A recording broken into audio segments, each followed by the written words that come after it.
नमस्ते दोस्तों, आप सब कैसे हो? और स्वागत है आपका फिर से एक इंस्पिरेशनल और मोटिवेशनल कहानी में। आज की कहानी बहुत ही खतरनाक और मोटिवेट है। इस कहानी में बहुत मज़ा आने वाला है, अंत तक ज़रूर सुनिए। मैंने अपनी अलमारी से ताकत वाली गोली निकाली जो कभी कभार रोहन लेते थे और मैं किचन में चली गई। मैंने हल्दी बादाम वाला दूध बॉईल किया और उसमें एक गोली डाल दी ताकि रोहन को थोड़ी ताकत मिल सके। ऐसा करते करते रात के 10 बज चुके थे। फिर मैंने जल्दी से दूध का गिलास लिया और रोहन के कमरे में चली गई। रोहन बड़े ध्यान से मेरा इंतजार कर रहे थे। जैसे ही मैं अंदर आई, रोहन खड़े हो गए और मुझे देखने लगे। जब वह कुछ नहीं बोला तो मैंने ही पूछ लिया, ऐसा क्या देख रहे हो? बताओ, मैं कैसी लग रही हूँ? रोहन ने संकोच में कहा, भाभी, मन तो ऐसा कर रहा है कि आपको अभी खा जाऊं। मैंने हंसते हुए उसे दूध का ग्लास पकड़ा दिया और कहा, मुझे खाने की जरूरत नहीं है, बस तुम इसे पी लो। रोहन ने जल्दी से गिलास पकड़ा और एक सांस में दूध पी गया। दूध पीते ही मेरी हाय दोस्तों, चलो चलिए आपको जल्दी से शुरू से कहानी सुनाती हूँ। मेरा नाम नेहा है, मेरी उम्र 19 साल है, लेकिन मेरा दिल हमेशा युवा रहता है और मेरी हाइट लगभग 5 फीट 2 इंच की ऊंचाई के साथ। जब मैं साड़ी पहनती हूँ तो जैसे सब कुछ ठहर जाता है। मेरी सुंदर रंगत पर जब सूरज की किरण पड़ती है तो लगता है मानो मैं एक चांदनी रात में घूम रही हूँ। अब बात करते हैं मेरे 22 साल के देवर की, जो मेरा हो गया है। उसकी मासूमियत और उत्साह ने मेरे मन में एक हलचल सी मचा दी है। जब वह मेरी तरफ देखता है तो उसकी आंखों में वह खास चमक होती है, जैसे वह किसी खूबसूरत ख्वाब को देख रहा हो। कभी वह मुझसे कहता है, भाभी, आज आप सच में बहुत सुंदर लग रही हैं। इसलिए मेरे पति कभी कभी दिन में ही मेरा पूजन कर देते हैं। हम गांव में रहते हैं क्योंकि मेरे पति राजू किसान हैं। मेरी 2 साल की एक बेटी भी है, इसलिए दूध की थैलियां भी बड़ी हैं। मैं अपने पति का आशीर्वाद समझकर रोज लेती थी। भले ही हमारी शादी को 8 साल हो चुके थे, लेकिन मेरे पति अभी तक मुझसे अच्छा प्यार करते थे। वैसे आमतौर पर उसका रंग काला ही होता है, लेकिन मैं बहुत साफ सफाई रखती थी और कभी कभार मेकअप भी कर लिया करती थी। पिछले महीने कुछ ऐसा हुआ जिसका हमें बिल्कुल अंदाजा नहीं था। शाम को मेरे पति राजू खेत से घर लौट रहे थे। उनके किसी दोस्त की शादी थी, इसलिए दोस्तों ने उन्हें थोड़ी पिला दी थी और वह ट्रैक्टर से घर लौट रहे थे। आते वक्त उनका एक्सीडेंट हो गया। इस हादसे में उनके एक पैर में फ्रैक्चर हो गया और डॉक्टर ने कहा कि सही होने में कम से कम 6 से 8 महीने लगेंगे। यह सुनकर मेरा मन टूट गया। राजू का दर्द भले ही शारीरिक था, लेकिन मेरे मन में एक गहरी चिंता का सागर उमड़ आया। जब मैंने उन्हें अस्पताल में देखा, उनकी आंखों में दर्द का साया था।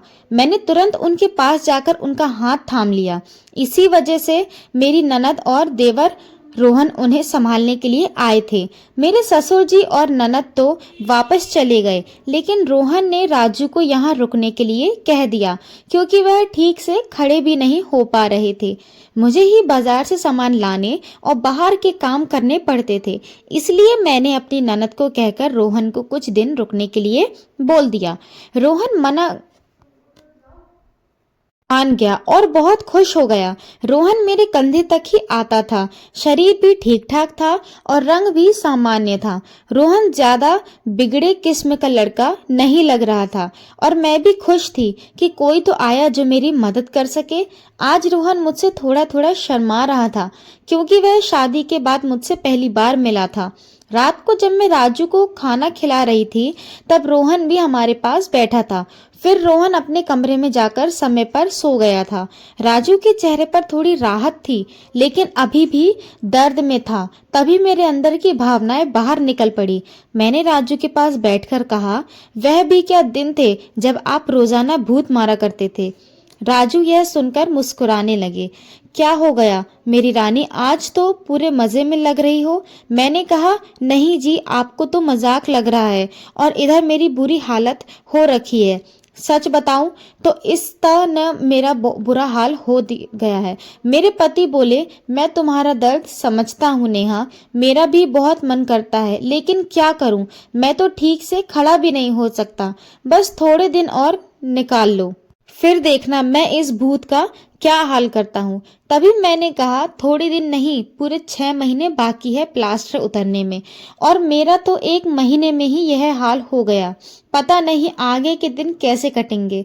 मेरे पति मेरी उदासी दूर करने के लिए बोले, चलो वो नहीं तो कम से दूध ही पिला दो, डॉक्टर ने भी कहा है। तभी मैंने हंसते हुए कहा, आपके नसीब में तो वह भी नहीं है, क्योंकि आपकी बिटिया रानी ने पी लिया है। हम दोनों जोर जोर से हंसने लगे। मेरे पति मुझे खुश रखने की पूरी कोशिश करते थे, लेकिन मैं क्या करूं, सब बेकार था। थोड़ी देर बाद राजू सो गए, क्योंकि उनकी दवाइयां में नींद की गोलियां भी थीं, लेकिन मुझे नींद कहाँ आ रही थी। इसलिए मैं खड़ी होकर रोहन के कमरे में देखने चली गई कि वह सोया है या नहीं, लेकिन रोहन अभी तक जाग रहा था और मोबाइल देख रहा था। मैंने उसके कमरे में जाकर कहा, क्या हुआ रोहन, 11 बज चुके हैं और तुम्हें अभी तक नींद नहीं आ रही, सोए नहीं, लगता है तुम्हारे मन नहीं लग रहा है। रोहन उठकर बैठ गया और बोला, नहीं भाभी, ऐसी बात नहीं है, बस यूं ही फोन देखते देखते लेट हो गया। फिर रोहन ने पूछा, भाभी आप भी तो नहीं सोई? मैंने कहा, मुझे तो आजकल नींद ही नहीं आती। रोहन ने पूछा, क्यों, क्या बात हो गई? मैंने हंसते हुए कहा, नहीं नहीं, वह मैं तुम्हें नहीं बता सकती। जब तुम्हारी शादी होगी तो तुम्हें खुद ही पता चल जाएगा। मेरे मुंह से ऐसा सुनते ही रोहन ने अपनी नजरें नीचे झुका ली और अंदर ही अंदर मुस्कुराने लगा। तभी मैंने कहा, अरे तुम तो इतनी सी बात पर शर्मा रहे। अच्छा बताओ, अभी तक कोई लड़की पटाई है या नहीं? रोहन कुछ नहीं बोला, उससे भाभी भी शर्मा रही थी। तभी मैंने उसका हाथ पकड़ा और कहा, अरे पागल, अपनी भाभी से इतना मत शर्माओ। बात धीरे से बोला, भाभी सच बताओ तो ऐसी बातें मैंने अभी तक अपने दोस्तों से भी नहीं की है। मैंने कहा, अच्छा तो मुझे अपना दोस्त ही समझ लो ना, क्योंकि मुझे ऐसी बातें करने में बहुत मजा आता है। रोहन ने कहा, हाँ भाभी, एक थी, लेकिन उसने अभी मेरे से दोस्ती तोड़ दी है। मैंने पूछा, तुमने उसकी पिटाई तो कर दी होगी ना? रोहन ने बोला, नहीं भाभी, सच बताऊं तो मैंने उसे ढंग से टच भी नहीं किया था। मैंने मुंह बनाते हुए कहा, तुम तो बड़े भोले हो रोहन। चलो कोई बात नहीं, अब तुम मेरे पास आ गए हो तो मैं तुम्हें सब सिखा दूंगी।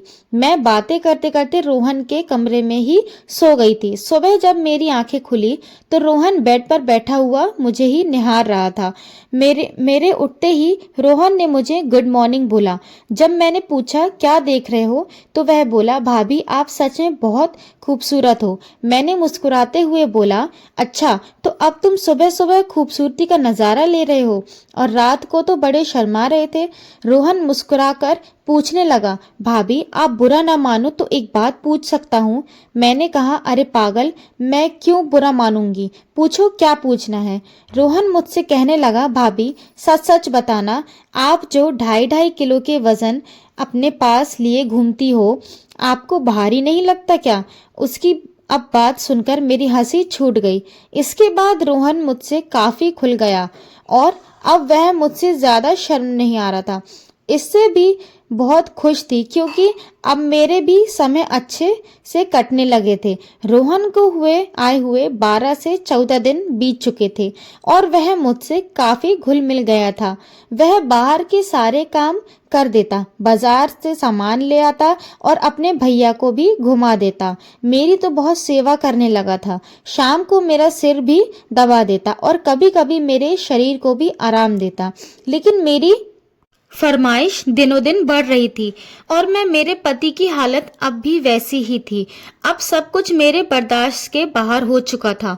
मैंने सोचा कि अब तो रोहन ही है जो मेरी हेल्प कर सकता है। वैसे मेरे गांव में भी 2 लड़के रहते थे जो खेती करते थे। वे भी मुझे देखते थे। जब भी मैं छत पर बाल सुखाने या कपड़े सुखाने जाती थी तो वह मुझे ही देखते, और पहले तो मैंने सोचा कि उनमें से एक को पकड़ लो ताकि कुछ समय के लिए काम चल जाए। लेकिन फिर मैंने सोचा कि मैं इस घर की इज्जत हूँ और कल को पता नहीं इनमें से कौन मुझे या मेरे पति को बदनाम कर दे, इसलिए मैंने उन्हें भाव नहीं दिया। लेकिन रोहन तो घर का ही है, इसलिए मैंने सोच लिया कि वही मेरी हेल्प कर सकता है। आज मैंने पक्का प्लान बना लिया कि आज रोहन हेल्प ले ही लूंगी। उसके बाद मैं रसोई में खाना बनाने चली गई। जैसे ही रोहन नहाकर फ्रेश होने के बाद रसोई में आया, मैंने दूध निकालने का बहाना बना दिया। मैं रसोई घर में ही लेटे से दूध निकाल रही थी। मेरी बेटी अभी नानी के घर गई हुई थी क्योंकि घर में उसे संभालने वाला कोई नहीं था, इसलिए अब बाकी का दूध निकालना पड़ता था और घर में मेरे पति और रोहन के अलावा कोई नहीं था, तो मुझे डर भी नहीं लग रहा था। जैसे ही रोहन अंदर आया, वह मुझे देखकर एकदम घबरा गया और कहने लगा, सॉरी भाभी, मुझे माफ कर दो, मैंने देखा नहीं, और बाहर जाने लगा। तभी मैंने उसे रोक लिया। अरे रोहन, क्या हुआ? कोई बात नहीं, अंदर आ जाओ। रोहन बोला, अरे भाभी, ऐसे में अंदर कैसे आऊं? मैंने कहा, ऐसे वैसे मत करो और जल्दी से आकर मेरी मदद करो। रोहन का मन भी कर रहा था, लेकिन मैं उसकी भाभी थी, इसलिए वह थोड़ा अनकंफर्टेबल फील कर रहा था। फिर मैंने उसे कहा, अरे इतना क्यों शर्मा रहे हो? अब जल्दी से आओ और मेरी मदद करो। धीरे धीरे रोहन रसोई में आ गया और पास आकर खड़ा हो गया। वह मुझे देखता ही रह गया। तभी मैंने कहा, ऐसे क्या घूर रहे हो? क्या तुमने आज तक नहीं देखा? रोहन बोला, माँ कसम भाभी, मैं आपको बता नहीं सकता कि मुझे कैसा लग रहा है। बहुत ही अच्छा है भाभी। मैंने कहा, तारीफें करना छोड़ो और यहाँ मेरी मदद करो। तभी रोहन बोला, भाभी मुझे नहीं आता, कैसे करना है? तो मैंने कहा, अरे बुद्धू, इसमें कुछ नहीं करना, यह लो पकड़ो और बस धीरे धीरे निकालो। थोड़ी देर बाद जब रोहन के हेल्प में हाथ तेज होने लगे, तो मैंने सोचा कि अब मेरा आगे झुककर सही में काम करने का समय है। मगर जैसे ही मैं झुकने लगी तो देखा कि रोहन का काम तो पहले ही खत्म हो चुका था। उसे देखकर मेरा मन बहुत उदास हुआ, लेकिन फिर भी मेरी हंसी निकल पड़ी। मैंने नाराजगी से रोहन को मारते हुए कहा, यह क्या किया पागल तूने? तो शुरू होने से पहले ही खत्म कर दिया। इसके बाद जैसे ही रोहन का नशा उतरा, उसने हड़बड़ा कर हुए कहा, सॉरी भाभी, सॉरी, वो मैंने ऐसा काम पहले कभी नहीं किया, इसलिए मुझसे ऐसा हो गया। मैं अभी जाकर साफ करके आता हूँ। और उसने मेरे एक भी बात नहीं सुनी और तुरंत रसोई से चला गया। मैंने भी उसे ज्यादा रोकने की कोशिश नहीं की, क्योंकि मैं समझ चुकी थी कि यह उसके लिए इतना आसान नहीं होगा। इस चक्कर में आज खाना भी लेट हो गया था, इसलिए मैंने जल्दी से खाना तैयार किया और राजू को कमरे में देने के लिए चली गई। राजू भी बैठे बैठे खाने का इंतजार कर रहे थे। राजू बिल्कुल सीधे साधे और सरल स्वभाव वाले आदमी हैं। वह मेरी बहुत बहुत चिंता करते हैं। जब मैं उनके लिए खाना लेकर गई तो पूरा पसीने से भीगी हुई थी। मुझे देखकर वह बोले, इतनी जल्दबाजी क्यों करती हो नेहा? धीरे धीरे काम कर लिया करो ना, देखो तुमने अपना क्या हाल बना लिया है। तब मैंने उन्हें छेड़ते हुए कहा, यह तो कुछ भी नहीं है, जब तुम काम करते हो तो मेरा इससे भी बुरा हाल हो जाता है, और तब तो मैं तुम्हें रुकने के लिए भी कहती हूँ, लेकिन तुम तो नो कहकर काम की स्पीड को दुगना कर देते हो। मेरे मुंह में ऐसा सुनकर मेरे पति मुस्कुराने लगे।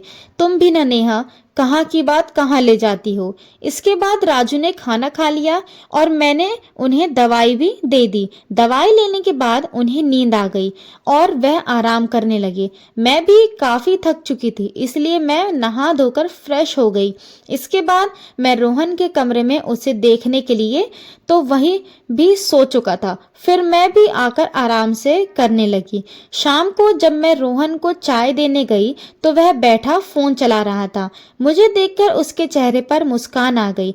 मैं भी उसे देखकर हंसने लगी और मैंने उससे पूछ लिया, क्या बात है रोहन, आज तो तुम काफी ढीले ढीले से लग रहे हो। रोहन बोला, भाभी वह मैंने पहली बार काम ऐसा अनुभव लिया है, प्लीज आप बुरा मत मानना, मैं सच बता रहा हूँ, बिल्कुल मेरे से काम नहीं कर पाया। तभी मैंने उसे रोकते हुए कहा, अरे बेवकूफ, मैं कब बुरा मानने लगी, वैसे सच बताऊं तो मुझे भी अच्छा लग रहा था। इसके बाद मैंने रोहन को चाय पकड़ा दी और उसके साथ बैठकर पीने लगी।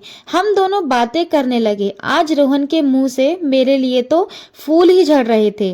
वह बस मेरी तरफ ही करता जा रहा था। भाभी आप बहुत अच्छी हो। मैं तो सोच रही हूँ कि सारी उम्र आपके ही घर रहूं। इन 14 दिन में मुझे स्वर्ग जैसा महसूस होने लगा है। और ऊपर से आपकी खूबसूरती। मैंने मुस्कुराते हुए कहा, आज तो तुम्हारे मुंह से सिर्फ तारीफें ही निकल रही हैं लगता है। रोहन मेरा हाथ पकड़कर बोला, आप सही कह रही हैं भाभी। अब आपको भी मेरे काम में मेरी मदद करनी होगी। अब तो आपको मेरी बात माननी ही होगी। प्लीज भाभी मना मत करना। बस एक बार के लिए मेरी काम वाली बन जाओ। इसके बाद आप जो भी कहेंगी मैं करूंगा। जब रोहन सब कह रहा था तो उसका चेहरा लाल टमाटर जैसे हो गया था और मेरी मुस्कुराहट फूट पड़ी थी। मैंने उसके सर पर हाथ फेरते हुए कहा, अरे पगले, इतना सीरियस क्यों हो रहे हो? बताओ, मैंने तुम्हें कभी किसी चीज के लिए मना किया है? वैसे भी अब तुम्हारे भैया तो वैसा भी मेरे काम में मेरी मदद नहीं कर पाते हैं। और तुम इतना शर्माओ मत। अगर इतना शर्माओगे तो कैसे चलेगा? अब से तुम मुझे अपनी भाभी नहीं बल्कि काम वाली ही समझना। रोहन बोला, भाभी एक बात और है। मेरा तो काम करते ही लेकिन जाता है, बहुत काम करता हूँ। मैंने उसे कहा, इसकी चिंता मत करो, इसका इंतजाम मैं कर दूंगी। तुम बस काम के लिए तैयार रहना। मेरे इतना कहते ही रोहन खुश हो गया और उसने थैंक्स भाभी की रट लगा दी। कहने लगा, भाभी आप बहुत अच्छी हैं। इसके बाद मैं चली गई क्योंकि शाम को रही थी और मुझे राजू को नहलाना भी था। जब राजू जी नहा लिए तो रोहन उन्हें बाहर टहलाने ही ले गया। इसके बाद मैंने जल्दी जल्दी सारा काम किया और उनके आने तक खाने की तैयारी कर दिया। आते ही रोहन ने हाथ पैर धोए और खाना खाने के लिए बैठ गए। इतने में 9 बज चुके थे और स की दवाइयाँ का समय हो रहा था। इसलिए मैं उन्हें कमरे में ले गई और दवाइयाँ दे दी। राजू को मेडिसिन में नींद की गोलियां भी थी ताकि उन्हें ज्यादा दर्द ना हो और आसानी से नींद आ जाए। राजू दवाइयां लेकर जल्दी से सो गए। मैं उनका सर दबा रही थी। जैसे ही मुझे पता चला कि राजू सो चुके हैं, मैं नहाने चली गई। नहाकर मैंने ग्रीन कलर की साड़ी पहनी, बालों का जोड़ा बना लिया और महक के लिए परफ्यूम भी लगा लिया। वैसे तो मैं मेकअप कभी कभार ही करती थी लेकिन आज थोड़ा थोड़ा कर ही लिया ताकि चेहरा ब्लश करे। पूरी तरह से तैयार होने के बाद मैंने अपनी अलमारी से ताकत वाली गोलियां निकाली जो कभी कभार राजू लेते थे और रसोई में चली गई। मैंने हल्दी बादाम वाला दूध तैयार किया और उसमें एक गोली डाल दी ताकि रोहन को थोड़ी ताकत मिल सके। ऐसा करते करते रात के 11 बज चुके थे। फिर मैंने जल्दी से दूध का ग्लास लिया और रोहन के कमरे में चली गई। रोहन बड़े ध्यान से मेरा इंतजार कर रहा था। जैसे ही मैं अंदर आई वह खड़ा हो गया और मुझे देखने लगा। जब वह कुछ नहीं बोला तो मैंने ही पूछ लिया, ऐसा क्या देख रहे हो? बताओ मैं कैसी लग रही हूँ? रोहन ने संकोच में कहा, भाभी मन तो ऐसा कर रहा है कि आपको अभी खा जाऊं। मैंने हंसते हुए उसे दूध का ग्लास पकड़ा दिया और कहा, मुझे खाने की जरूरत नहीं है, बस तुम इसे पी लो। रोहन ने जल्दी से ग्लास पकड़ा और एक सांस में दूध पी गया। दूध पीते ही मैंने कहा, चलो अब जल्दी से पूजा शुरू करते हैं। रोहन ने जवाब दिया, भाभी पूजा तो शुरू कर दूंगा लेकिन आप दिए में तेल डालोगी या फिर सीधे ही पूजा करवाओगी? मैंने मुस्कुराते हुए कहा, तुम मेरी चिंता मत करो, मैं पहले से ही तेल डालकर आई हूँ। इसके बाद जो हुआ वह बताते हुए मुझे भी शर्म आ रही है। मैं रोहन को अब तक बच्चा ही समझ रही थी लेकिन उसने पूजा में मेरे पति को भी पीछे छोड़ दिया। रोहन ने सबसे पहले गुलाब जामुन का स्वाद खाया। मेरे पति ने आज तक गुलाब जामुन नहीं खाया, वह तो सीधे ही पूजा शुरू कर देते थे। जब मैंने रोहन से कहा, अब बस भी करो और कितना खाओगे, तो उसने जवाब दिया, नहीं भाभी आपको नहीं पता यह कितना मीठा है, इसी के लिए हम पागल रहते हैं। यह रोहन की पहली पूजा थी इसलिए वह आधे घंटे से ज्यादा नहीं कर पाया तो मैं ज्यादा नहीं थकी लेकिन रोहन पसीने पसीना हो चुका था। मुझे भी 2 महीने बाद पूजन का काम मिल रहा था तो तो मैं भी बहुत खुश थी। इसके बाद रोहन थक चुका था और आराम करने लगा। मैं भी वहीं पर थी जब मैंने उससे पूछा कैसा लगा फर्स्ट टाइम पूजा करते। तो रोहन ने जवाब दिया, भाभी सच कहूँ तो ऐसा लगा जैसे जिंदगी के सारे सुख एक साथ मिल गए, या कहूँ तो दुनिया की सबसे अच्छी भाभी हो। फिर हम बातें करते करते सो गए। सुबह जब मैं उठी तो बिल्कुल फ्रेश महसूस कर रही थी। मैंने उठकर चाय नाश्ता बना लिया और राजू को दे आई। इसके बाद मैं रोहन को भी चाय देने के लिए उसके कमरे में गई। वह भी उठ चुका था। चाय लेकर उसने मुझसे पूछा, भाभी मुझे डर लग रहा है, कभी हमने कुछ गलत पूजा तो नहीं कर ली। मुझे लगा कि शायद रोहन को पछतावा हो रहा है। मैंने उसे समझाते हुए कहा, रोहन तुम ऐसा बिल्कुल मत सोचो। सच कहूँ तो यह मेरी मजबूरी थी, क्योंकि तुम्हारे भैया 7-8 महीने तक ठीक नहीं हो सकते और मुझसे इतना इंतजार शायद ही हो पाता। लेकिन तुमने मेरी बहुत मदद की है पूजा करने में। प्लीज तुम इतनी टेंशन मत लो, और हाँ, इसके बारे में किसी से भी मत कहना। रोहन ने सर हिला दिया और बोला, भाभी अगर यह मेरी मजबूरी बन गई तो मैंने कहाँ आ जाना फिर अपनी भाभी के पास, मैंने कब तुम्हें मना किया है। इतना कहकर मैं मुस्कुराने लगी और रोहन फिर से मेरी तारीफ करने लगा। भाभी आपकी जितनी तारीफ की जाए उतनी कम है।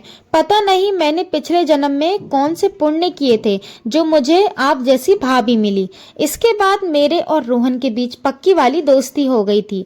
अब जब भी मेरा मन करता मैं रोहन से पूजन करवा लेती। इसी बीच रोहन के पापा ने फोन भी किया था कि वह घर आ जाए, लेकिन रोहन ने मना कर दिया। अब मेरे पति राजू भी चलने फिरने लगे थे तो हम लोग बाजार भी घूमने लगे।